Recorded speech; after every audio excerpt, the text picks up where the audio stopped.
O que está acontecendo efetivamente em termos de transtornos, problemas com voos, problemas com hospedagens, né, nas bases que vocês representam? A gente pode começar de cima para baixo do mapa, né, começando pelo diretor do Sindipetro Espírito Santo, Wallace Overney. Camarada Wallace, boa noite.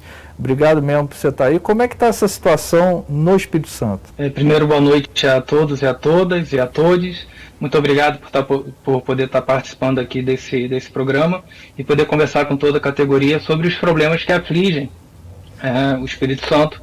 E sim, a gente realmente está vivendo um caos aéreo, algo que a gente nunca vivenciou. A gente sempre acompanha as unidades, né, os problemas que havia, né, em relação a problemas de voo, cancelamentos e até quedas de avião, de helicóptero, só que essa não era uma realidade nossa. A gente ficava muito preocupado, consternado, mas a gente ainda tinha aquela confiança em poder pegar o helicóptero, embarcar e chegar nas nossas unidades.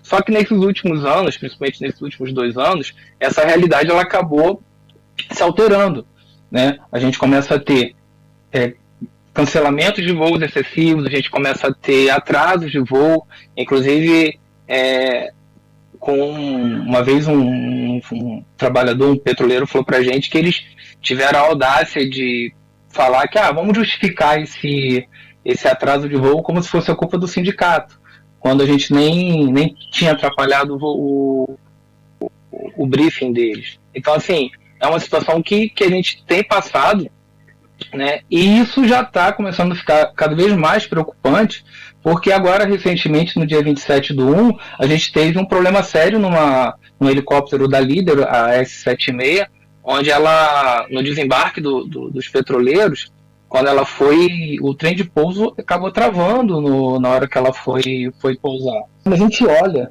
aquela pirâmide de Bird e a gente começa a falar de incidentes, né, e a gente começa a ver que agora os incidentes, ele passa para danos materiais sem lesão. Quando a gente vai falar dessa aeronave que teve esse pouso aí com o trem de pouso travado, a gente começa a ver que essa pirâmide está crescendo, e tudo que a gente não quer é que ela vá para o próximo ponto. O próximo ponto dessa pirâmide já é com uma lesão leve, e depois finaliza com uma lesão grave ou morte. Então é tudo que a gente não quer.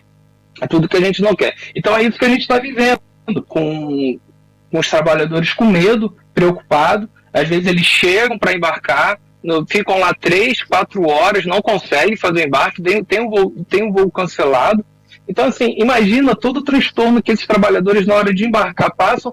Imagina o transtorno daqueles trabalhadores que estão nas plataformas querendo desembarcar. É uma situação muito complicada. Imagina você viver 14 dias na plataforma trabalhando no seu turno de 12 horas, que é um turno exaustivo, cansativo, perigoso, e você tá ali, sempre tá vendo alguém falar, o voo foi cancelado,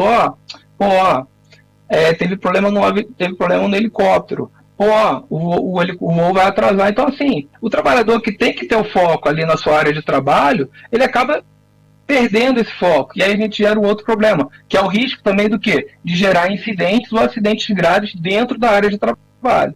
Então, realmente é uma situação muito complicada para a gente, e sim, a gente vive num caos aéreo. É mais ou menos esse panorama que a gente tem vivido aqui no Espírito Santo.